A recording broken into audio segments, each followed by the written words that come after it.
اگر وہ تندرست ہو تو کشادگی ہونے تک اسے مہلت دے دی جائے. وہ فرمایا اگر تنگ دست ہو، ذو عسرتن،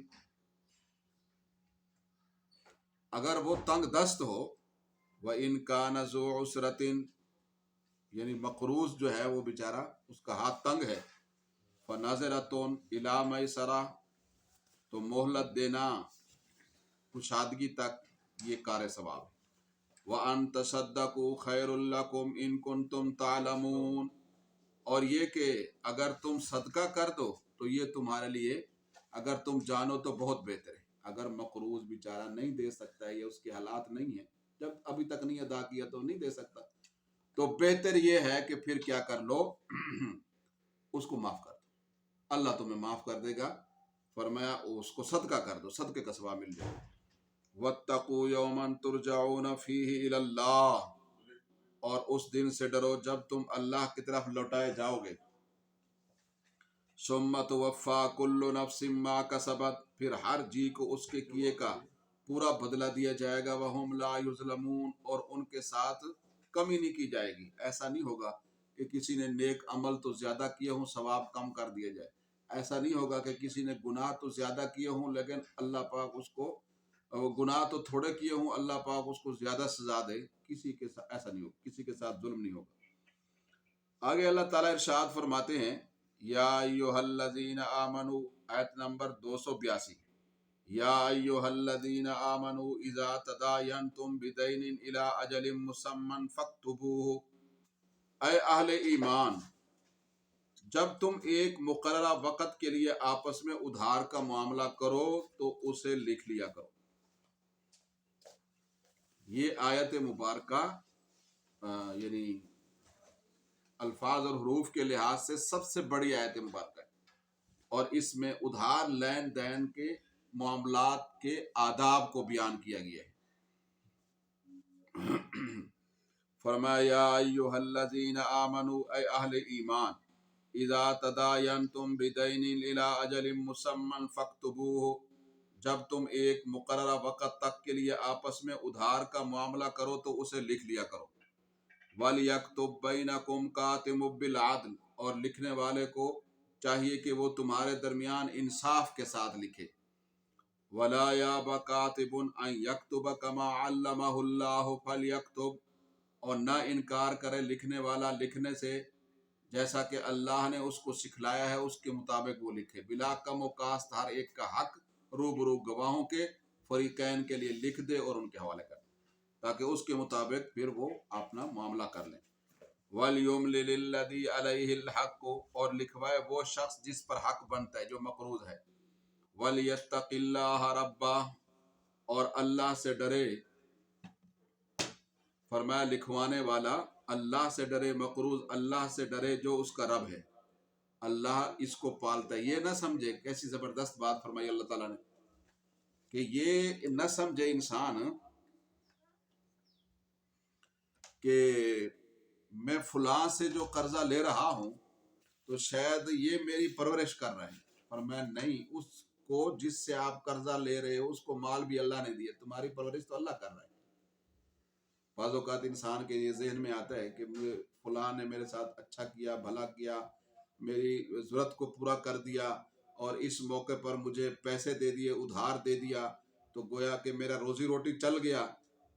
تو پھر انسان کے عقیدے میں کمزوری آ سکتی. تو اللہ تعالیٰ نے فرمایا بے شک تم قرضہ لے کے ہی جا رہے ہو، لیکن اس کو کس نے دیا؟ مال و متاع. جس کے تم مقروض ہو اس کا رب بھی اللہ ہے، تمہارا رب بھی اللہ ہے. یہ سبب بھی تمہاری روزی روٹی کے حصول کے لیے اللہ تعالیٰ نے ہی بنایا کہ اس کو پیسے دیے، اس کے دل میں ڈالا کہ وہ تمہاری خدمت کرے اور تمہیں قرض دے. تو اس لیے فرمایا وَلْيَتَّقِ اللَّهَ رَبَّهُ، لکھوانے والا مقروض فرمایا اللہ سے ڈرے جو اس کا رب ہے. وَلَا يَبْخَسْ مِنْهُ شَيْئًا، اور اس میں کچھ بھی کمی نہ کرے لکھوانے میں. فَإِنْ كَانَ الَّذِي عَلَيْهِ الْحَقُّ سَفِيهًا أَوْ ضَعِيفًا أَوْ لَا يَسْتَطِيعُ، پھر اگر وہ شخص جس پر حق بنتا ہو وہ بے وقوف یا کمزور یا خود نہ لکھوا سکتا ہو، فرمایا پھر مقروض خود نہیں لکھوا سکتا تو بہرحال لا يستطيع ان يمل، طاقت نہیں رکھتا وہ لکھوا سکے. بعض لوگوں کو مطلب معاملات کی جو زبان ہے تحریر کی صورت میں لانا مشکل ہوتا ہے، اس کے لیے اپنے الفاظ ہوتے ہیں، وہ کوئی بات نہیں ہے۔ پھر کون لکھوا دے؟ فَلْيُمْلِلْ وَلِيُّهُ بِالْعَدْلِ، تو اس کے سرپرست کو چاہیے کہ وہ انصاف کے ساتھ لکھوا دے۔ وَاسْتَشْهِدُوا شَهِيدَيْنِ مِن رِجَالِكُمْ، اور اپنے مردوں میں سے 2 آدمیوں کو گواہ بنا لو۔ فَإِن لَّمْ يَكُونَا رَجُلَيْنِ فَرَجُلٌ وَامْرَأَتَانِ، پھر اگر 2 مرد نہ ہوں اس معاملے میں تو پھر 1 مرد ہو جائے اور 2 عورتیں ہو جائیں، لیکن گواہ وہ ہوں ممن ترضون من الشہداء، فرمایا ان لوگوں میں سے جنہیں تم گواہ بنانا پسند کرتے ہو، مطلب جن کی عدالت، جن کی انصاف پسندی علاقے میں معروف و مشہور ہو، ان کو ظاہر ہے کہ گواہ بناؤ، جھوٹے آدمی کو گواہ نہ بناؤ۔ ممن ترضون، فرمایا ان لوگوں میں سے جنہیں تم لوگ گواہ بنانا پسند کرو۔ ان تزل احداہما فتذکر احداہما الاخری، اگر ان 2 عورتوں میں سے ایک بھول جائے تو دوسری اسے یاد کرا دے۔ 2 مرد اگر نہیں میسر تو 1 مرد 2 عورتیں ہو جائے اس معاملے میں گواہ، پھر بعض اوقات ایک عورت بھولے گی تو دوسری اس کو یاد دلا دے گی۔ وَلَا يَأْبَ الشُّهَدَاءُ إِذَا مَا دُعُوا، اور گواہوں کو جب بھی گواہی کے لیے اگر حسب ضرورت بلایا جائے تو وہ انکار نہ کریں۔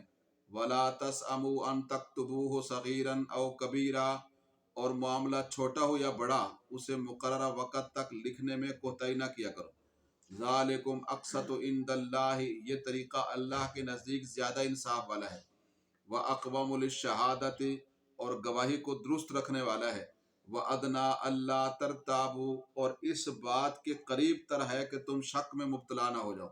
الا ان تکون تجارتا حاضرتا تدیرونها بینکم، سوائے اس کے کہ فوری تجارت ہو جس کا تم آپس میں لین دین کرو، تو تم اس پر اسے نہ لکھنے میں کوئی گناہ نہیں۔ جو بھی معاملہ ہے اگر دست بدست ہے معاملہ، کہ ادھر سے چیز لی ادھر سے لی، ادھر سے دی ادھر سے لی، تو کوئی حرج نہیں ہے۔ اب چھوٹی چھوٹی چیزیں ہوتی ہیں، ان کے بعض اوقات لکھنے میں وقت زیادہ لگ جاتا ہے، ماچس لی ہے یا کوئی اس طرح کی چیز لی ہے، کلو چینی کا لی ہے، تو اس کے لکھنے نہ لکھنے میں کوئی مسئلہ نہیں، فرمایا کوئی حرج نہیں۔ وَلَا تَسْأَمُوا أَن تَكْتُبُوهُ صَغِيرًا أَوْ كَبِيرًا إِلَىٰ أَجَلِهِ، فرمایا معاملہ چھوٹا ہو یا بڑا اسے مقررہ وقت تک لکھنے میں کوتاہی نہ کرو۔ ذالکم اقسط عند اللہ، یہ تمہارے لیے اللہ کے ہاں زیادہ، یہ طریقہ اللہ کے نزدیک زیادہ انصاف والا ہے۔ وَأَقْوَمُ، اور معاملات کو گواہی کو زیادہ درست رکھنے والا ہے۔ وَأَدْنَا أَلَّا تَرْتَابُوا،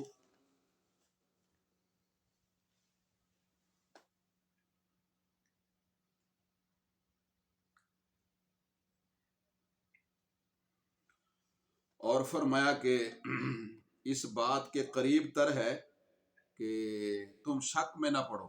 الا ان تکون تجارتا، مگر یہ کہ ہو فوری تجارت، تدیرونہا، جو تمہارے آپس کے درمیان گھومتی رہتی ہے، آپس کا لین دین کرو، تو پھر کوئی حرج نہیں ہے، اس کو نہ لکھو، کوئی حرج نہیں ہے، کوئی گناہ نہیں ہے۔ واشہدوا اذا تبایعتم، اور جب تم آپس میں خرید و فروخت کرو تو گواہ بنا لیا کرو۔ جب تم آپس میں خرید و فروخت کرو تو پھر فرمایا گواہ بنا لیا کرو۔ کوئی اور بھی معاملہ ہو، قرض کے علاوہ خرید و فروخت، بڑے بڑے معاملات جو لین دین تجارت کے ہوتے ہیں، ان کی آپس میں کیا ہے تحریری معاہدہ جو ہے وہ کر لیا کرو۔ ولا یضار کاتب ولا شہید، اور لکھنے والے اور گواہی دینے والوں کو نقصان نہ پہنچایا جائے۔ وَإِن تَفْعَلُوا فَإِنَّهُ فُسُوقٌ بِكُمْ، اگر تم کسی لکھنے والے کو یا گواہی دینے والے کو نقصان دو گے تو یہ گناہ کی بات ہے، تمہیں اس کا گناہ ہوگا۔ وَاتَّقُوا اللَّهَ، اور ڈرو تم اللہ سے۔ وَيُعَلِّمُكُمُ اللَّهُ، اور اللہ تمہیں سکھلاتا ہے، یہ معاملات کرنا اللہ سکھلاتا ہے۔ تو اس کا مطلب یہ ہوا کہ تجارت ہو یا بامی لین دین، وہ شریعت مطہرہ سے سیکھا جائے۔ جس طرح دیگر عبادات سیکھ کر انسان ادا کرتا ہے، ایسے آپس کے معاملات یا تجارت وہ بھی دین کی رہنمائی میں انسان کو کرنے چاہیے۔ مقصد پیسے کا حصول نہیں ہے، مقصد مسلمان کے ہر عمل میں اللہ کی رضا کو مد نظر رکھنا ہے۔ واللہ بکل شیء علیم، اور اللہ خوب جانتا ہے جو تم کرتے ہو۔ تو بہرحال سورہ بقرہ میں نے عرض کیا کہ یہ بلکہ پورے قرآن میں اللہ تعالیٰ نے یہ لین دین اور قرض کے معاملے کے حوالے سے حروف اور الفاظ کے لحاظ سے یہ سب سے بڑی آیت ہے۔ تو اس آیت مبارکہ کو آیت مداینہ کہتے ہیں، یعنی آیت دین، لین دین کے متعلق، قرض کے متعلق، اور یہ قرآن پاک کی سب سے جو ہے وہ کیا ہے طویل آیات میں سے ایک ہے۔ تو اس میں ادھار لین دین کے حوالے سے چند ہمیں اللہ تعالیٰ نے ضروری رہنمائیاں ارشاد فرمائی ہیں۔ دو یا زیادہ لوگوں کے درمیان مالی معاملات اور لین دین کی ایک شکل تو نقد ہوتی ہے، یعنی مشتری خریدنے والا قیمت ادا کر دے اور بیچنے والا اپنا مبیع یعنی چیز جو ہے وہ کیا ہے خریدنے والے کے حوالے کر، جس طرح ہم اپنی ضرورتوں کے لیے چیزیں لیتے دیتے رہتے۔ اس میں تو معاہدے کی ضرورت نہیں، یہ دست بدست ہوتی ہیں، فوری انسان لے لیتا ہے، نہ کوئی تحریر کی ضرورت ہے۔ لیکن اگر خریدی گئی چیزوں میں رسید کا تبادلہ ہو جائے، بل کا تبادلہ ہو جائے، تاکہ ان میں سے کوئی چیز خراب ہو یا واپس کرنی پڑے، تو اس کا اہتمام ہو جائے تو اچھی بات ہے، لیکن نہ ہو تو بھی کوئی حرج نہیں۔ باقی رہا معاملہ ادھار اور قرض کا، ادھار اور قرض کا، لینے والے کے پاس فوری چیز، لینے والے کے پاس فوری رقم کا انتظام نہیں ہوتا ہے، تو وہ دکاندار سے یہ کہتے ہیں آپ یہ چیز مجھے دے دیں تو میں ابھی گھر جا کر آپ کو رقم بھجوا دیتا ہوں۔ تو قرض کا یہ مفہوم بھی ہے کہ کسی شخص کو پیسوں کی ضرورت پیش آ جائے اور اس کی ملکیت میں اتنی رقم نہ ہو، تو وہ کسی مالدار کے پاس جا کر اپنی ضرورت بیان کرے اور اس سے رقم کا تقاضا کرے کہ اتنے عرصے میں آپ کو یہ واپس کر دوں گا۔ تو ادھار کی صورت میں ایک تو یہ ہے کہ اعتماد کر لے، کہ دکاندار خریدنے والے پر اعتماد کر لے، یا اسی طریقے سے جس کو پیسے دیے جا رہے ہیں ضرورت مند پر پیسہ دینے والا اعتماد کر لے، تو ٹھیک ہے، لکھنے کی ضرورت نہیں۔ لیکن اگر کہیں لکھنے کی ضرورت پیش آ جائے تو ان معاملات کو احاطہ تحریر میں لایا جائے، اور جس نے ادائیگی کرنی ہے، جو قرض لے رہا ہے، وہ خود لکھوائے تاکہ کل کلاں وہ مکر نہ سکے، انکار نہ کر سکے، اور اس معاملے پر دو گواہ بھی ہو جائیں، مرد اگر گواہ نہیں ہے تو مرد دو نہیں ہے تو ایک مرد ہو جائے اور دو عورتیں ہو جائیں۔ تو بہرحال تحریری معاہدہ جو ہے یہ لکھ لیا جائے، اور خواہ چھوٹا ہو یا بڑا ہو۔ تو اس میں پھر یہ ہے کہ یہ تحریر جو ہے نزاع کے وقت میں، جھگڑے کے وقت میں سند رہے گی۔ پھر اگر نزاع اور جھگڑا ہو تو گواہوں کو گواہی بھی دینی چاہیے، لکھنے والے کو بھی بتلانا چاہیے کہ میں نے لکھا، لکھنے والے کو اور گواہوں کو نقصان بھی نہیں پہنچانا چاہیے۔ آگے اللہ تعالیٰ ارشاد فرماتے ہیں وَإِن كُنتُمْ عَلَىٰ سَفَرٍ، اور اگر تم سفر پر ہو، وَلَمْ تَجِدُوا كَاتِبًا، بعضوں کا سفر میں بھی انسان کو جیب کٹ جاتی ہے یا کوئی اور ایسی ڈاکہ پڑ جاتا ہے، مال چوری ہو جاتا ہے، ادھار لینے کی ضرورت پیش آ جاتی ہے، اور وہاں اس کے بعضوں کا شناسا بھی نہیں ہوتے، اجنبی لوگ ہوتے ہیں، تو پھر وہاں بیچارہ کیا کرے؟ تو فرمایا کوئی حرج نہیں ہے، وہ انسانی بنیادوں پر، اسلامی بنیادوں پر قرضہ لے لے کسی سے اور اس کو بھی لکھ لے، اور اگر اس کے پاس نقد رقم نہیں ہے تو اپنی اشیاء میں سے کوئی چیز جو ہے وہ کیا ہے قرض خواہ کے پاس رہن رکھ لے، تو پھر جب قرض اس کو ادا کرے تو اپنا رہن چھڑا لے۔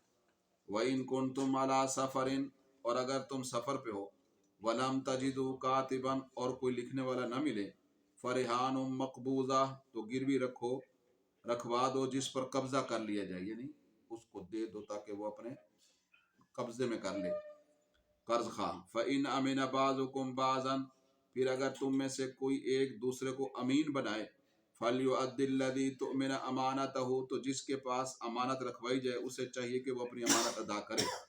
وَلْيَتَّقِ اللَّهَ رَبَّهُ، اور اللہ سے ڈرو، وَلَا تَكْتُمُوا، اللہ سے ڈرو، اور اسے چاہیے کہ وہ اللہ سے ڈرے جو اس کا رب ہے۔ وَلَا تَكْتُمُوا الشَّهَادَةَ، اور وہ پھر اپنی گواہی کو نہ چھپائے۔